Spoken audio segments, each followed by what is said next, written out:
everybody. Good morning, good afternoon, or good evening, depending on where you might be joining us from in the world today.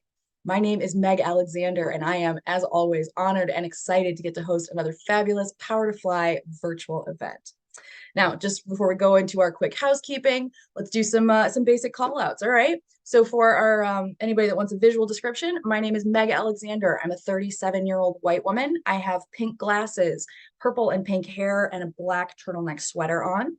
And if y'all want to have any more details beyond that, my pronouns are she, her, and hers, but I will respond to literally anything south of bruh. So please feel free to address at will, y'all.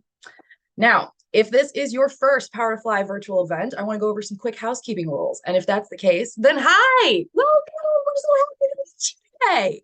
Now, the love is no less real for my frequent flyers, okay? I do not care if this is your first event or your 51st. We love to see y'all back here. I'm so much fun seeing all of the familiar names and faces and avatars in the chat. So thank you so much for joining us today. Now, as we go through this event, whether it's your first or your 51st, you should know that our virtual events are all about you.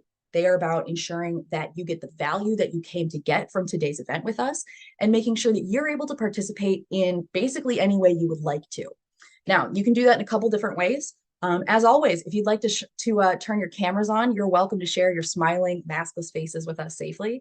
But there is no need to be Instagram perfect, y'all. Just because I got fancy and like curled my hair and did makeup and stuff, like you can come to us with your 4-day messy buns. We don't care if you are in a corner office or your living room couch, makes no difference. We just want to meet you where you are today. Now, as we go forward, if you don't want to participate with your camera, that's fine. You don't have to. It's not at all a requirement. You can always chime in the chat. We would love to hear from y'all in there. And actually, I think my girl Ria has started sending out messages in the chat as well. So if you would like to, please feel free. Chime in that group chat. Let us know where you're joining us from. I'm always really eager to see how far our global audience spreads. I'm coming to you from Toledo, Ohio. This is land that belonged to the Fox, Kickapoo, and Potawatomi tribes in my area. So if you'd like to let us know where you're joining us from, please let us know. And if you know, you're welcome to share whose land you're on. Now, the other thing to know about all of our virtual events, and especially this one, is that we're recording today. Now, what that means for you is you don't have to take notes. You get to sit back, relax, and enjoy the conversation that I'm about to have with Jaime, Dennis, and Rada. Now, as we go through, though, if you are worried about, missing something that someone said, let's say that one of the speakers today says something just mind-blowing, and you can't wait to share it with a friend or a coworker or a relative. We got you covered. So in about 4 to 5 business days, Power to Fly is going to email everybody that registered for today's event. Even if you didn't show up, no hate, it's okay. Maybe the timing didn't work out. We'll email you with a link to where you can rewatch this recording when we post it on powertofly.com. Now, that's going to happen in 4 to 5 days. Let's say you cannot wait 4 to 5 days to send out whatever mind-blowing, paradigm-shifting information you got today. You don't have to wait that long. You can always head over to our YouTube channel. Hi, YouTube. We're streaming there right now. The stream recording is usually posted by the end of the day, and you can check out a huge section of our archive is available on our YouTube channel as well. Now, I recommend you check out the website because you can find more great stuff like Cummins homepage, and some other great stuff that I'll tell you about in a minute.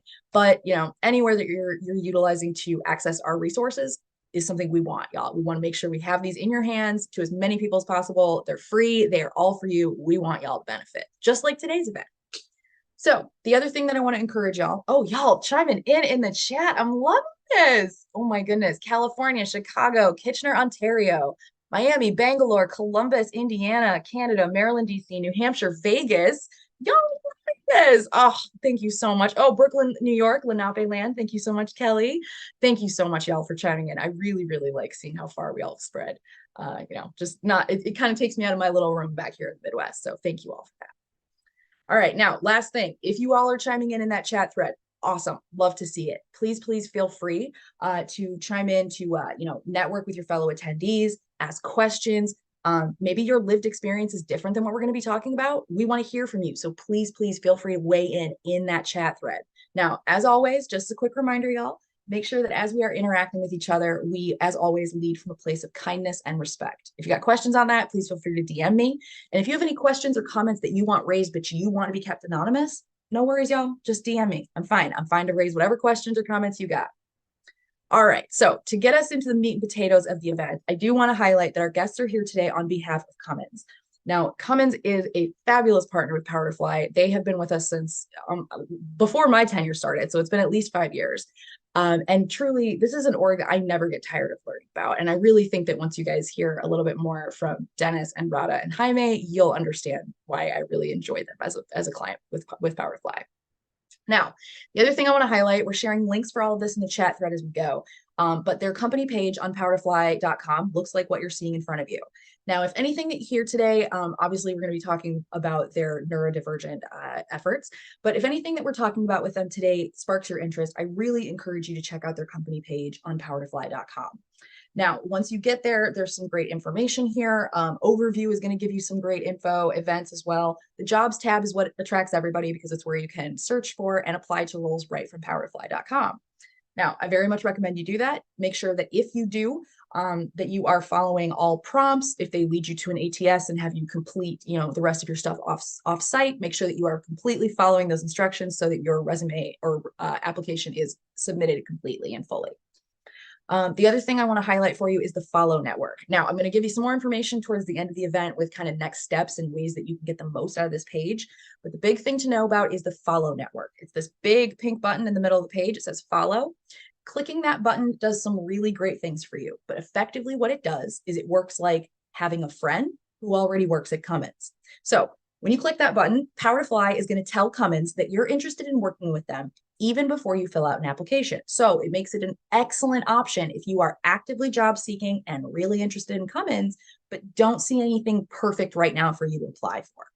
Now, the other thing that I encourage y'all to do is click that follow button or tap, I guess. Click makes me sound old, apparently.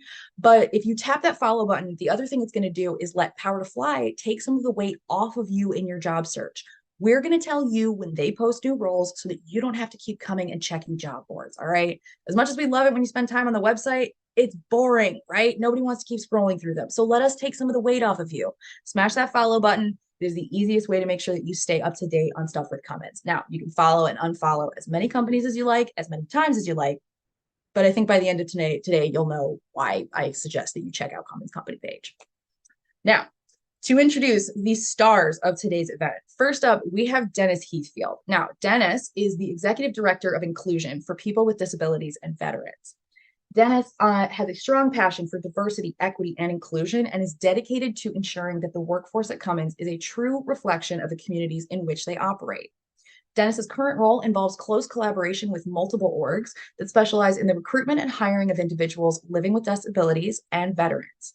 Now, through his efforts, Dennis strives to create an inclusive work environment where everyone has their equal opportunities to thrive. Dennis, welcome to the stage today. We're so happy to have you. Is there anything else that you would like us to know about you today? Sure, Meg, thanks for the introduction. I'm really, really excited about being here today, along with my colleague Jaime and our partner Rada from Specialisterne. I would just want to share that I am joining today from Charlevoix, Michigan, which is up in the top of the mitten, right on Lake Michigan. I have been with Cummins for almost 30 years, and I've been in my current role on the diversity and inclusion team for about 5 years.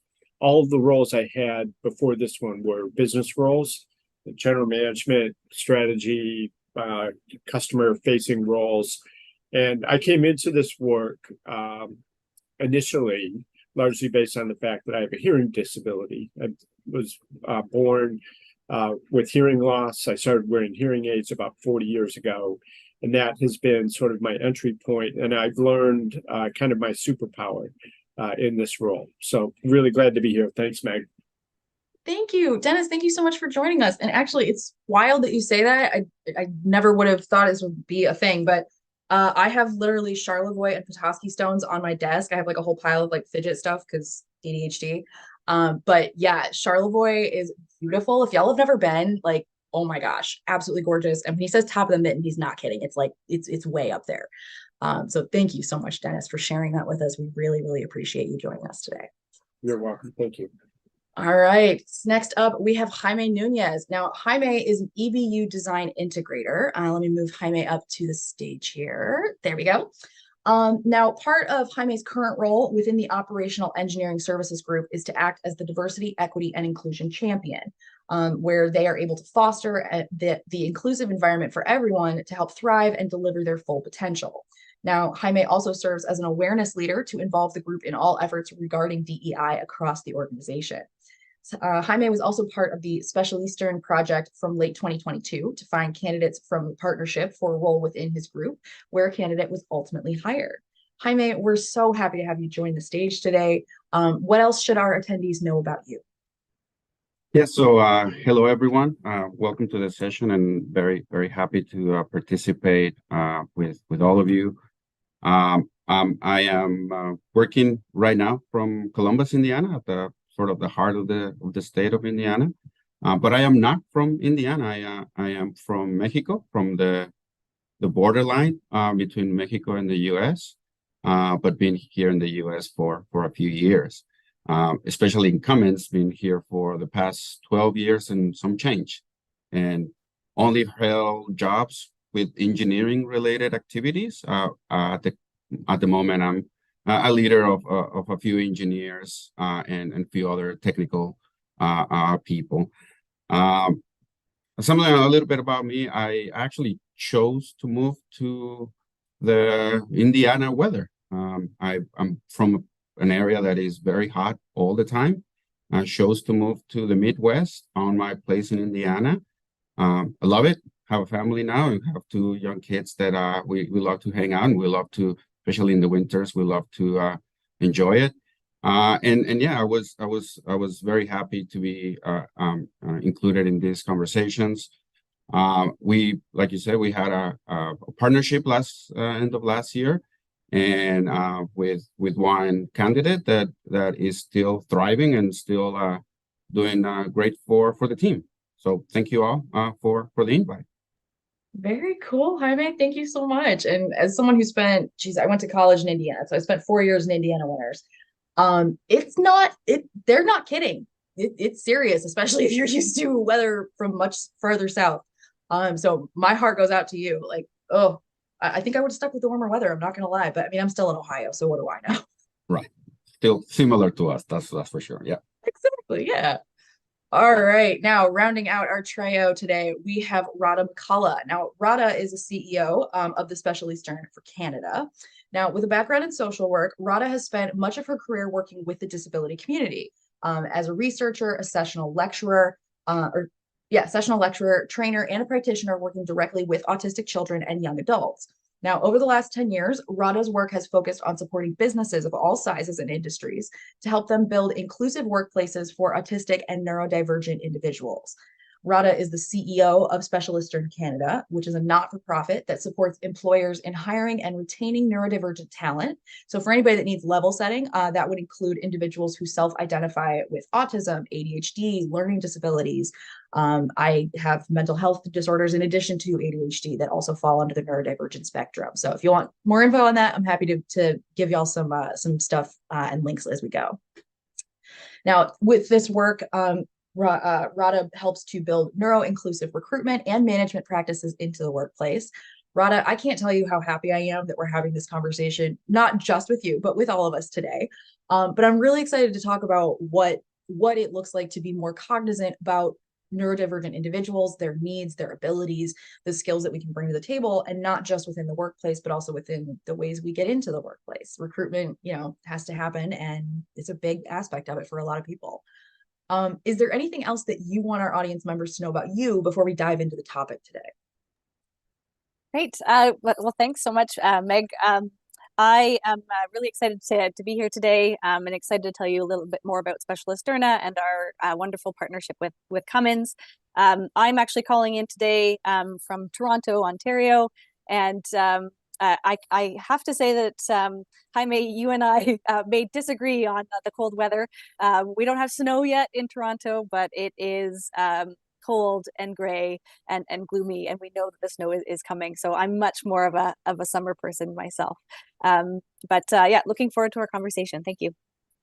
I don't blame you. Toronto is honestly one of my favorite cities. I went there on my honeymoon. We've gone back like a handful of times. I love Toronto. But yes, the winter's they're not kidding either. And if we think we have it rough, we're silly. So sending you love and warm cocoa and very slippery sleds, all of that for your holiday season. Okay. All right, y'all. Enough of me. I'm really excited to get to the actual event today. So let's dive in here. Let me stop sharing the screen. And let's dive in on some of the questions that y'all asked. Now, again, we did get a ton of excellent questions today. We're going to be going over as many of those as we can get to. However, if you wrote in a question and you're not sure if we're going to get to it today, ask it in the chat. If you wrote in a question and we're going over yours, but maybe there's some context or some details that we should know, maybe we're just on the complete wrong track in tackling the question, let us know in the chat. This is also especially true, y'all, if you have a differing lived experience, if, literally, we want to learn from y'all and hear from all of you today. Plus, you took time out of your day to be here with us live. We want to reward you for that. So let us know, speak up. My whole function is to get you value from this event. I can't bring it to you if I don't know what you want to know. So ask early, ask often. Let's kick things off. All right, let's go through our kind of like level setting, I should say, sort of questions to start. Dennis, I want to go to you first. Can you give us kind of an overview of Cummins' Neurodiverse Hiring and Inclusion Program? And then can you kind of tell us a little bit about what motivated the company to establish this program in the first place? Sure, Meg. Not long after I joined the team in 2019, I got introduced to Neil Barnett at Microsoft. And the Neurodiversity at Work Employer Roundtable. And I remember at the time looking at the work that the companies that were involved in that roundtable were doing. And I thought to myself, maybe someday we'll get to a point where we're ready to be able to focus specifically on neurodivergent talent. Because we can use talent like that in this, in our company, and also recognizing the underemployment of people in that community, and that played right into our vision for diversity, equity, and inclusion at Cummins, and valuing the differences that people from different communities can bring to our organization. So fast forward a couple of years, when we kind of felt like we were ready to take this step, and I got a hold of Neil, and he said the first thing you're going to want to do is connect with an external partner who knows how to guide you through this process. And he gave us a couple of suggestions, one of which was Specialisterne. And we went through sort of an assessment process, but frankly, it wasn't much of a contest. And we pretty quickly connected with Rada and her organization at Specialisterne. They've been with us every step of the way. We focused initially on a hiring cohort in one of our engineering organizations. That Rada and team helped us with, sort of from, the very beginning of the process, help us shape the way we wrote the job descriptions, the way we thought about how we assess talent that's coming from Specialisterne, the way we prepared our managers and teams for working with neurodivergent talent. And all the way through on the job support after the candidates were in place. So we've had 3 cohorts now, three different organizations inside of our company, all technical organizations, and I believe we've hired a total of 14 people. And I think all but maybe 1 or 2 of them are still with us. So it's been terrific. Now I guess I'll leave it at that for now. No, I mean, I think that's excellent. And it's not like there's a wrong answer, right? Like the program obviously is something that people appreciate and needs to be started. So to a certain extent, there's kind of no wrong reason to have it kind of germinate in the first place. But I think it's wonderful. And, you know, it is also one of those things where it's like, I wish that we heard about these things more often, but since we don't, I just want to ask all of my questions to you guys. So thank you so much for diving in here with us. Okay, Jaime, I want to go to you next. Now, as someone who has managed a neurodiverse workforce, could you share your experience when it comes to managing employees within the neurodivergent arena, and how it impacts your perspective on inclusion in the workplace?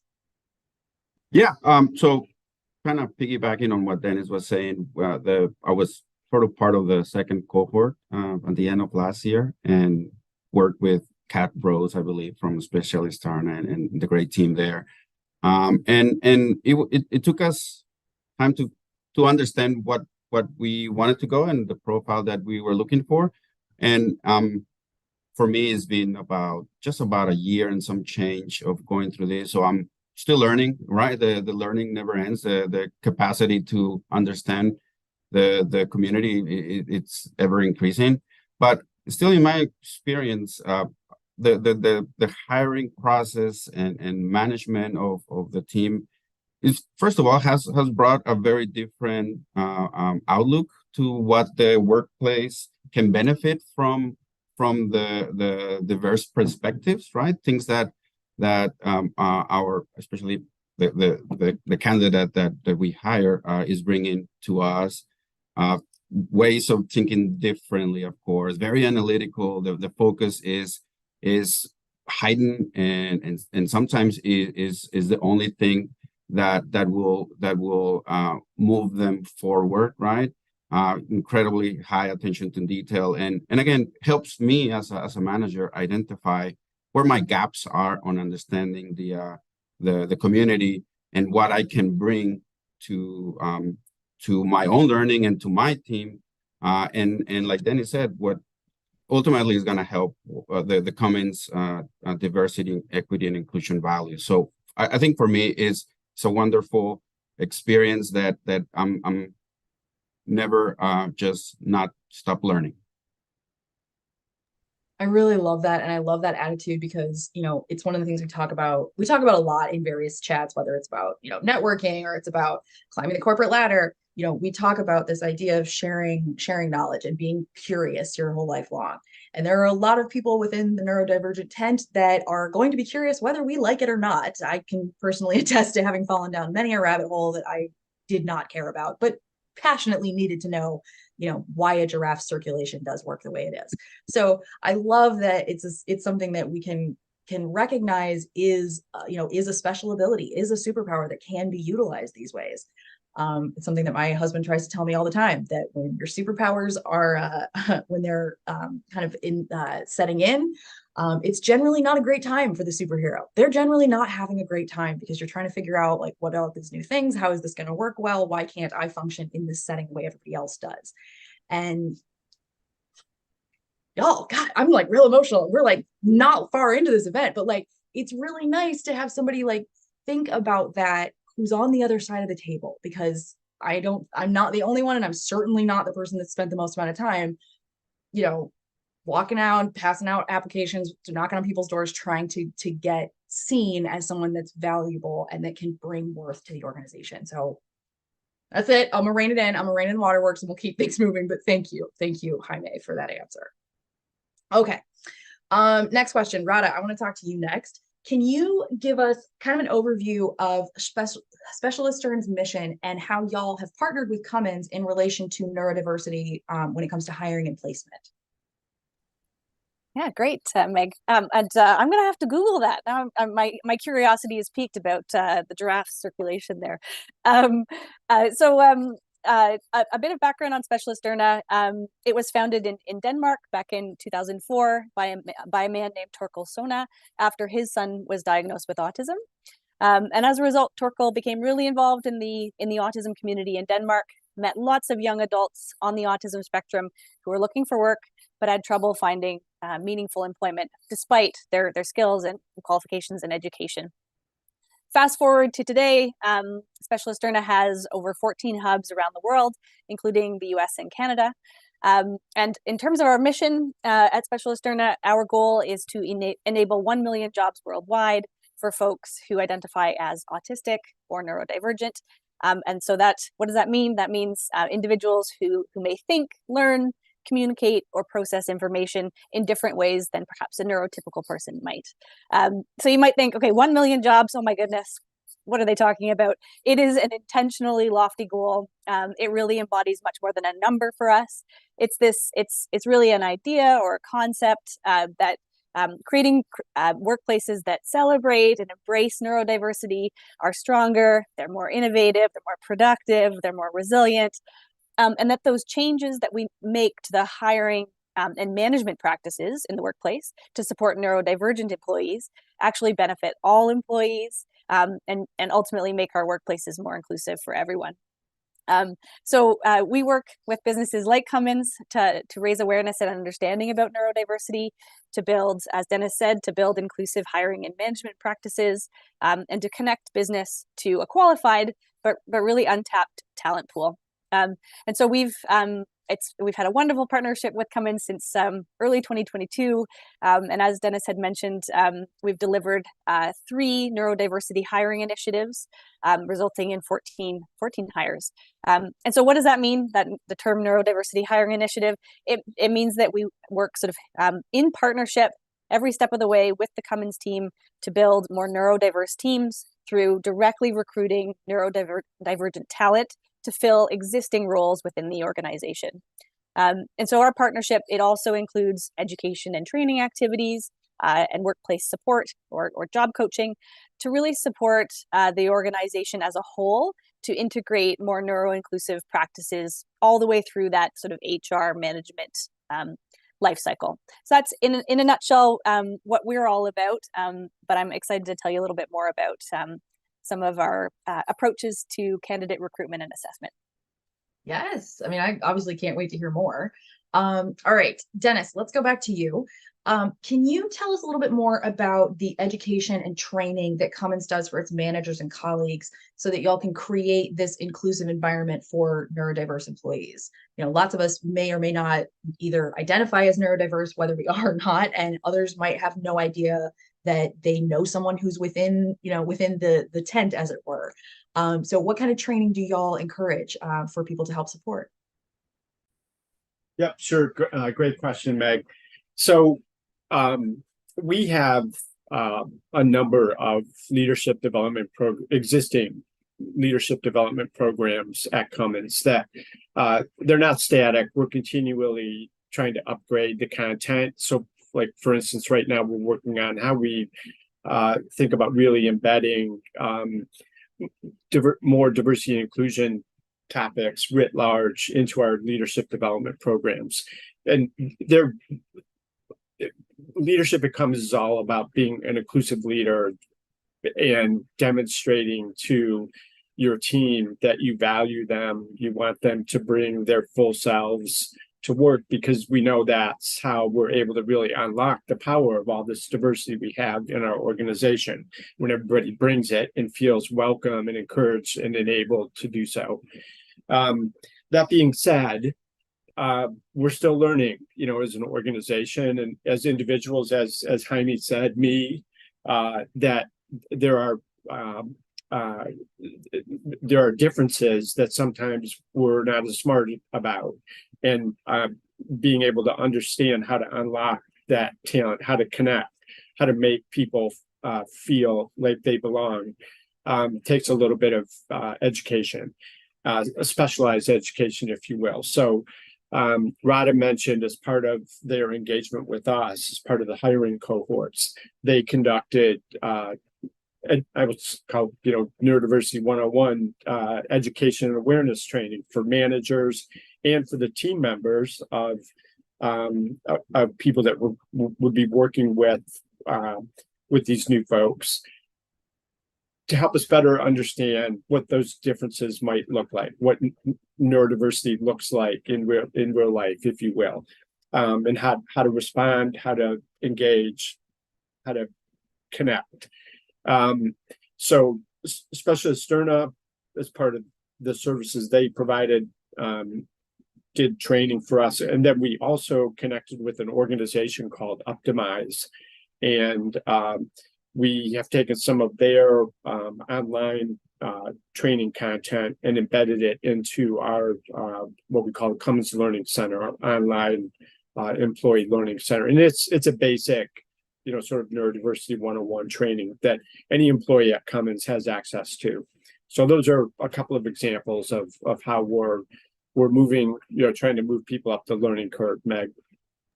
I love that. And I think it's really important that we, if possible, we have training modules and that kind of thing, because, it's like we talked about a lot at the beginning of 2020 when a lot of the racial justice stuff was happening in the US, at least, where we talked about kind of, yeah, you have questions if you're not inside this specific group, you want to support, but asking questions and putting that emotional labor onto the group that actually needs the support is, a bit antithetical to the goal here.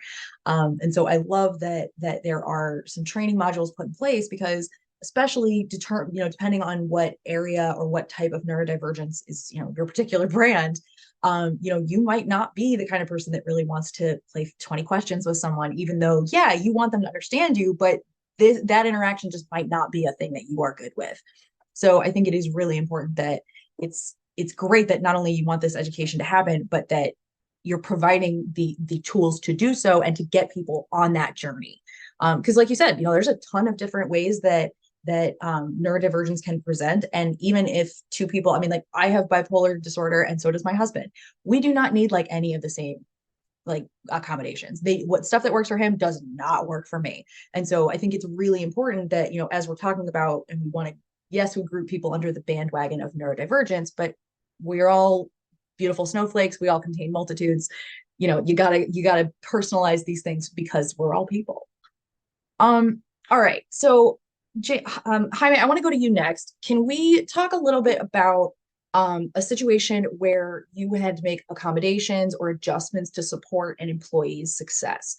This is a question that we get asked tons, because everybody's always like, I don't know what to ask for. What do accommodations look like? And I feel like when it comes to certain physical limitations, sometimes people think that the answers are simpler, but they're not. So let's talk about what these accommodations or support can look like for an employee in need.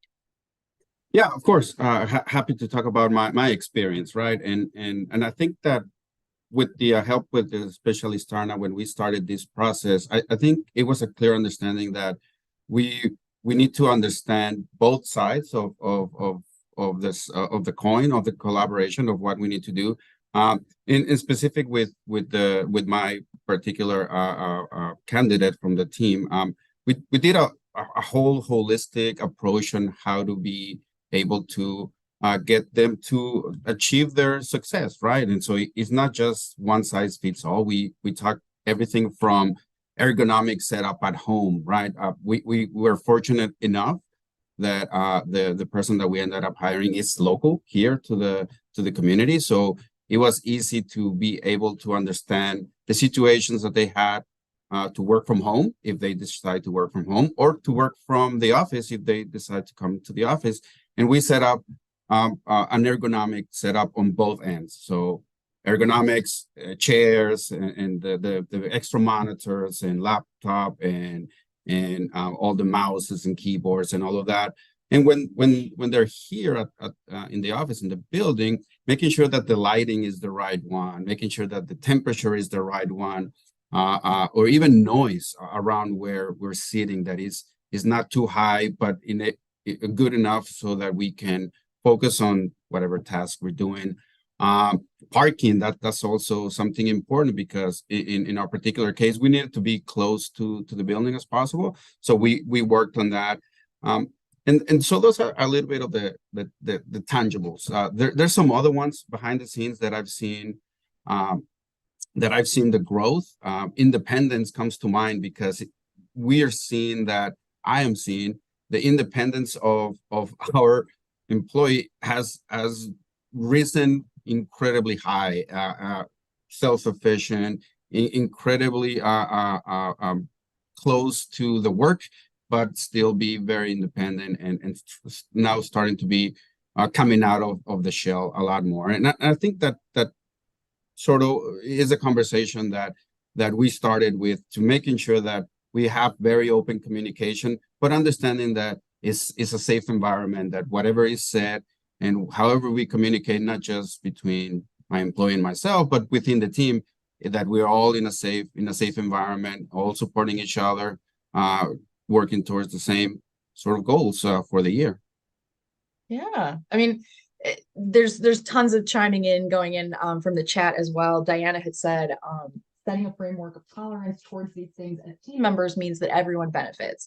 Neurodivergent team members and neurotypical team members can also express their needs.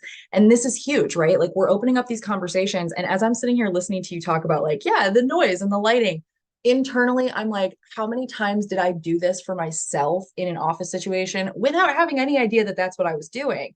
But like, I remember working in an open concept office, which is great. It's lovely, right? Except everyone's on their phones all the time, like taking sales calls, doing work. But like, how am I supposed to be like typing this report that I need to type? So like, it's, y'all, truly, this is y'all are thinking about stuff that I have experienced and still would never be like, oh, and by the way, don't forget sound.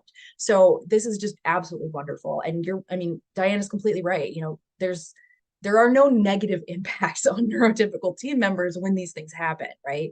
We're trying to bring together teams to solve problems that have heretofore not been solved. You need to do that in different ways. And to do that, you need to not do things the way you've done them before. So if we're looking outside the box for these things, for qualities of the team member that are going to help, I just love this. I'm sorry. I can't even form sentences right now because of how much I love this. Okay. Next question. I want to go back to Radha.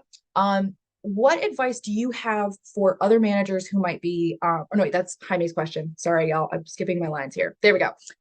Radha, when you are trying to identify and assess neurodivergent candidates for potential job placements, what kind of criteria do you utilize during this point? And let's talk a little bit about what that self-identifying aspect of this means. There's a lot of people that had questions about, how to identify yourself in the work, in the application process, that kind of thing. So let's talk generally about what that identification looks like first, and then we can go into a little bit more about like how you assess those individuals for placement.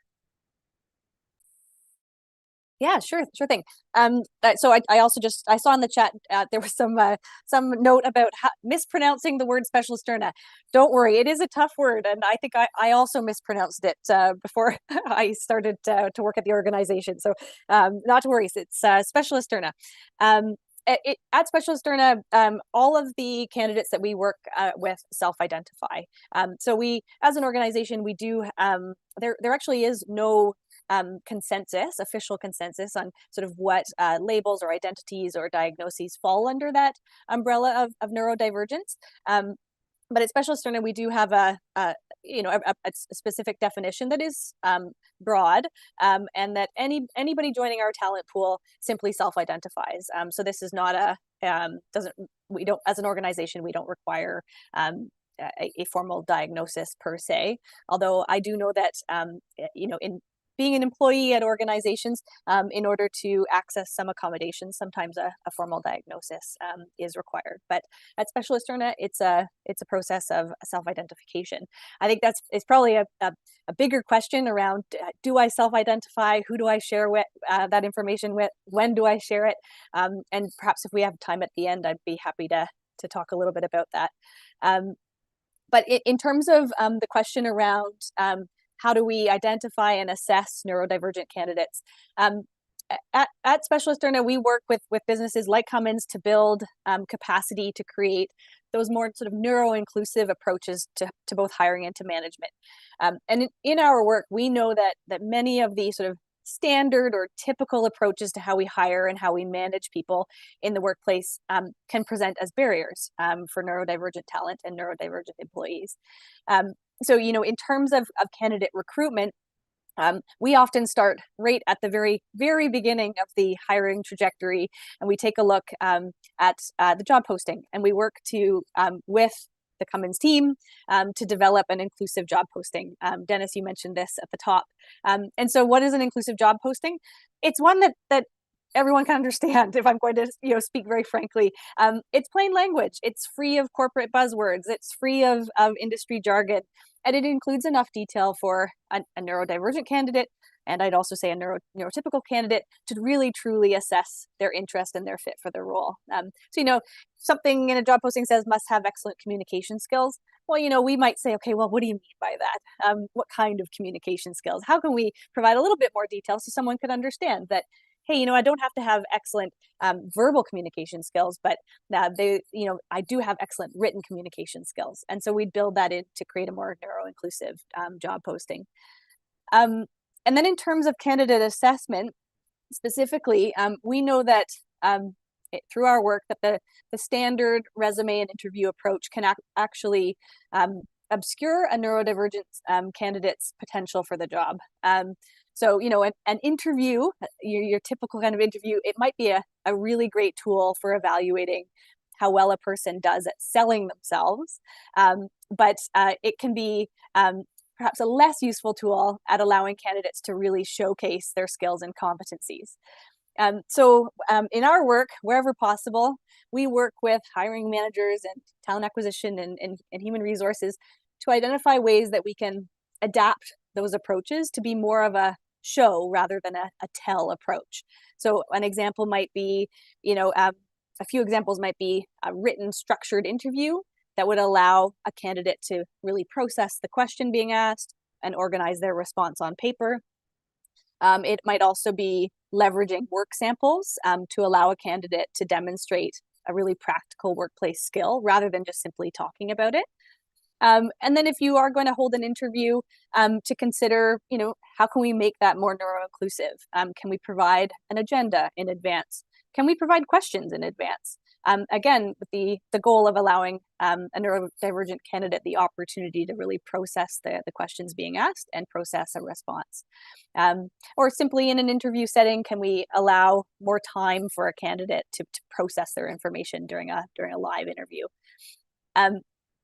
And so, the question around, what criteria do you consider when we're selecting and bringing forward neurodivergent candidates? We're considering all the important criteria. This isn't about creating a different job. This is a job, but what's different is that we're ensuring that we're removing all the processes that might actually screen out qualified candidates. And that's, I think, the focus of the work that we do. So, if I can give you a quick example, for an autistic candidate, they may not demonstrate some of the sort of social or behavioral characteristics that might be typically expected in an interview with a neurotypical candidate. They might avoid eye contact, answer questions bluntly or directly. They might take longer to process questions. They may provide a really short response. And that all could be misconstrued by an interviewer as a lack of interest or enthusiasm or fit for the job. But in reality, that candidate may possess all the skills and qualifications needed and would actually be a great fit for the role. It's just that the interview format didn't allow them to showcase it. Literally, as I'm listening to you, I'm just like, wow, oh my word, could life have looked differently, or what my hiring or interview process have looked like? Because y'all, I think I'm on career at this point. Not uncommon for neurodivergent individuals either. So if that also speaks to you, you're not alone. Thank you so much for joining us today. We are here to help to show you there's hope on the horizon. There's a light in the distance there. Okay, Dennis, I want to go back and talk to you a little bit. What kind of challenges have y'all encountered when you've been implementing this hiring program? Could you give us an example of some of the stuff that you've come across and maybe how you were able to address those issues? Sure thing, Meg. So let me think a couple of examples. One I would say in the first cohort, despite all this amazing training that we received from and coaching from Specialisterne and Rada and her team, especially around, hey, when you evaluate candidates, remember we want to be focusing on skills, not necessarily credentials. And that, again, generally speaking, it's not uncommon for people that are neurodiverse to acquire their skills in non-traditional ways. And and so that's really what you should be focused on. And we had one hiring manager who when we were sort of debriefing on his selection process, said, well, I liked everything about this person, but they didn't have the degree that I was looking for. And we're like, what part of the what part of the message didn't you get? So that was one, I think that was kind of a one-off thing. So you just have to keep reminding people that, hey, it's not about the credentials necessarily, it's about the skills that we're actually looking for to do the work. I think the other maybe more common thing was actually when you get into the nitty-gritty of a person coming to work that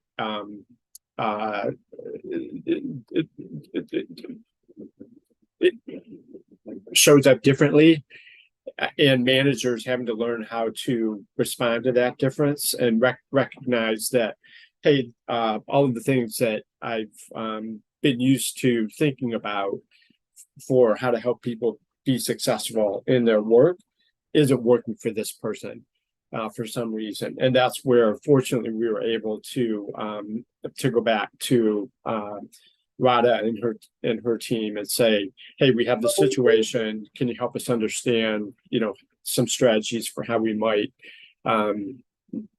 work with the employee in this particular instance. So those are just a couple of examples of things that we encountered.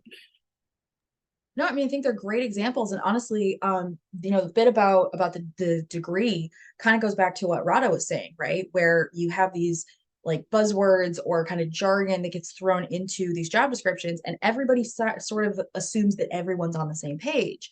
And that's like, it's fine until it's not, right? It's fine until you're the person that's not picking up on what everybody else is. And when the solution to that is just to simplify, instead of saying like, I don't even know, all of my jargon just went completely out of my head, but you know what I mean? Instead of saying like, oh yeah, and on Tuesdays we do blah, blah, blah, and expecting that person then understands that all of these things that are kind of part and parcel of it, it's like, okay, but it's the assumptions we're trying to get rid of here. It really kind of reflects what we talk about when we talk about inclusive job postings. You're not talking about lessening the skills that the person needs. You're not even talking about, okay, well, I guess we could take a candidate that only knew how to do blah, blah, blah.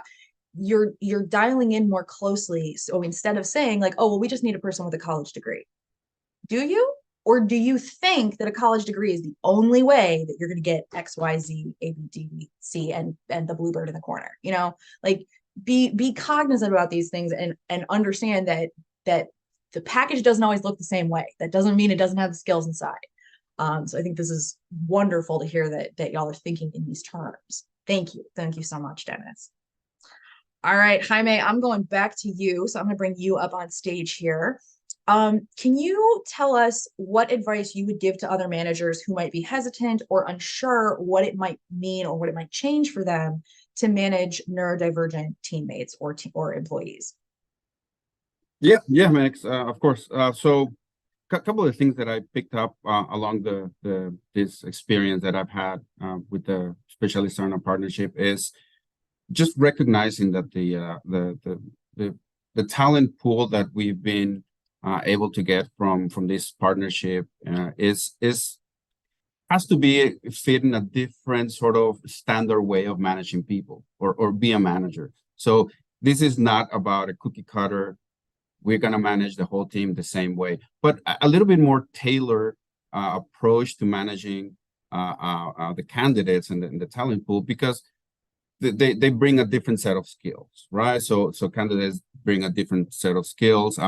And in my experience, be very clear about what the expectation is for the work, for the day-to-day activity, and for goals of say the year, and try to keep it very clear and understandable, so that there are clear steps on this goes first and then that and so on.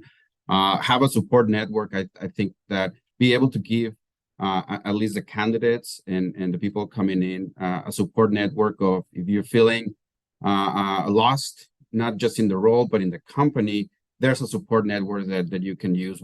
Cummins has a Also a tool that we can use, that it's okay campaign, that it's okay to feel, it's okay to be a stress, and there's support to do that. So having a support system and a support community within Cummins, within the workforce of Cummins, always helps.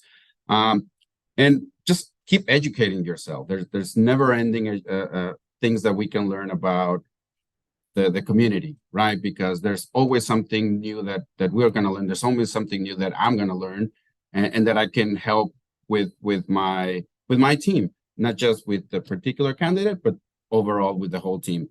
And I think the main thing, at least that was clear from the beginning for me, is to just check in all the biases that you have at the door. Just leave that behind.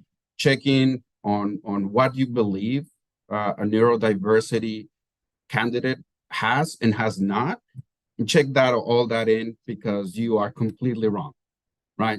And then just move forward, keep learning, keep understanding the community, and everyone will be okay. Yeah, I very much like this. It goes back to what we keep talking about, lifelong curiosity and all this stuff, but also the fact that every person that you meet knows something that you don't, which means that you know something that that person doesn't know either. So I find this very exciting in a oh, great. So now we get to share all of this information with each other and learn from each other and grow. And if you have a company that builds that into its culture, into its ethos, that's a pretty exciting place to work. That's a pretty exciting place to spend your days, because I don't know. Y'all, I'm getting way too into this. So we're going to pull back on me and make sure that we maximize the Cummins people for the remainder of this. We've got some great questions that came in. I'm going to try and get to as many of those as we can before we run out of time. So Dennis, I'm going to bring you back up on stage here. There we go. Let's see. Okay. A lot of people had questions around how do you handle employees taking mental health days? This person says, I typically have top attendance, but I would value working at a place where taking time is supported. So this isn't something that is necessary for everyone within the neurodivergent field, but might be an accommodation, or might be something that would be helpful for a lot of people. How do mental health days work at Cummins? Dennis, could you let us know how this goes? Sure. So this is again an expectation of anyone that's a leader at Cummins, to be able to have conversations with people and understand what they're needing to take care of themselves. I don't know that we necessarily classify the need for time away in a category like mental health days or whatever, but I can tell you that the expectation of our leaders is that if somebody came to them and said, "Hey, I need a day or two or a week or some longer time for myself," the expectation is we find a way to do that. Beyond that, we also have, and I saw some things in the chat, Allison helped with some responses here, our It's Okay initiative, which is all about mental health. And then we, like many other employees, have employee assistance programs if there's a need for longer term, more intensive, more expert actual care through our employee assistance program. So the kind of three quick little answers to that question. Awesome. Thank you. This one I want to direct to Radha, but y'all are welcome to chime in as well if you'd like. Lisa had asked, what are some roles that you have typically seen neurodivergent employees thrive in, and are there any that should be avoided? I'm actually really curious about this, and obviously it's going to greatly depend. No neurodivergent person is the same as any other, unfortunately. It'd be kind of nice if I could just copy paste a lot of stuff that somebody else had done, but why must we be unique, right? Yeah, great question. And Meg, you have in many ways sort of answered in this way that I would answer, and it perhaps I'm not going to give you an answer because all neurodivergent people are different. Anybody who identifies as being autistic or having ADHD are all individuals, and that label and identity and diagnosis is going to look and be experienced differently by those individuals. So we have supported at Specialisterne neurodivergent folks in all kinds of different roles and different kinds of industries and sectors. So I'm not going to give a top three, but what I will say is that the best kind of role and the best kind of organization is one where you have a manager, you have HR, where they're asking questions like what Jaime has shared. They are, even if you have disclosed, they don't just say, okay, this person has ADHD, I'm going to go ahead and put these adjustments and accommodations in place. They're asking questions like, how do you communicate best? How do you like to receive feedback? How do you like to learn on the job? In what kind of sort of physical and social environment do you find you work best? All right, great. Now that I know about you, beyond the label or diagnosis, now we can actually get to work, and I can support you in being your best self in the workplace. So I perhaps didn't give the answer you were hoping for, but I hope that helps. Oh, I think it does. And I mean, I think it also goes to show that, you know, when people are always curious about accommodations. It's always the thing that we hear when we have anything that any chat that's involving neurodivergence. And I think a lot of it is because so long, for many of us, we're either told all the ways that we're wrong, right? Because we're not able to do things the way everybody else is doing them. Why can't I just do the thing? I want to do the thing. Why can't I do the thing now? And so when we spend so much time focused on you're not doing it right, it becomes really hard to think in terms of what do you need to do it? Not to do it right, but to do the thing. What do you need to bridge that gap? And truly, I mean, like it gets to like what Jaime was talking about, you know, like think about small things to start with. Is it the sounds and smells around you? Is it the light that flickers above your desk that is short-circuiting your thought processes every 45 seconds? Is it, you know, so think in terms of these small things. And even if what you're asking for, and you're like, well, what I really need is a rainbow sherbet flavored pony that's going to meet me at my door every day with a venti mocha, not the one that they stock now, the one that they used to make like 18 years ago. That one, that's the one that I want. If that's what you come to them with, no, I'm sorry, probably you're not going to get a strawberry rainbow sherbet flavored pony that I just made up and completely forgot my own example. Like but you're probably not just going to get like nothing, right? It's a starting point. It's to say, hey, I think this might help. Okay, well, we can't go to this length, but we could try this. Could we try this and see how it works? So if you are thinking about in terms of accommodations, start with the ADA website, whether you're in America or not. It's a good one. There's like a lot of lists of basic accommodation things there. Reddit is also excellent for this. So I'm sorry we can't give y'all a ton of resources here, but try Reddit. There are some amazing Reddits and subthreads that have great tips on what other people have asked for that can help you kind of spark this for yourself. All right, we've got 2 minutes. Y'all, we didn't have time to round out the way I usually like to. I like to spend a little bit more time talking about Cummins, but I just want to say, Jaime, Dennis, and Rada, thank you all so much for taking time to be here with us, for sharing your own, you know, what brought you to your own journey in this area. We really appreciate the time that you spent with us and sharing your expertise. It was really helpful, and I really hope that we get to do this again soon.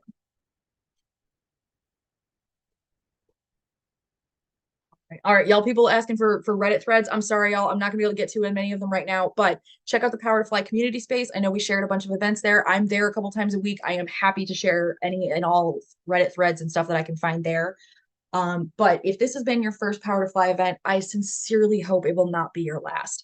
I hope that y'all enjoyed today as much as I did. I promise, even though I was close to crying a couple times, I had a lovely time, and I hope that y'all did too. If this was not your first Power to Fly event, I'm so happy to have seen you once again and can't wait to see you on another event going forward. Now, don't forget, if anything that we have said today sparks your interest in Cummins, I really encourage you to check them out on their company page on powertofly.com. The last thing that I do want to highlight here, and I'm going to share the slideshow again just so you can see it, okay?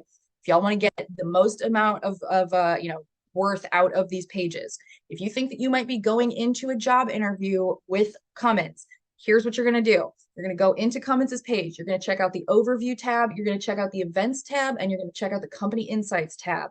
From those 3 places, I guarantee you, be able to find an ask the recruiter post, a blog post, something that you can comment on in your job interview that is not the latest Business Insider article that everyone is sending around LinkedIn. Don't get me wrong, love LinkedIn, love you Business Insider, but stand out, all right? Stand out and utilize these free resources in order to do it, okay? We did the legwork, we talked to the people. All you got to do is go in, browse a couple articles, and now all of a sudden you have something really cool and interesting to talk about in your interview with Cummins.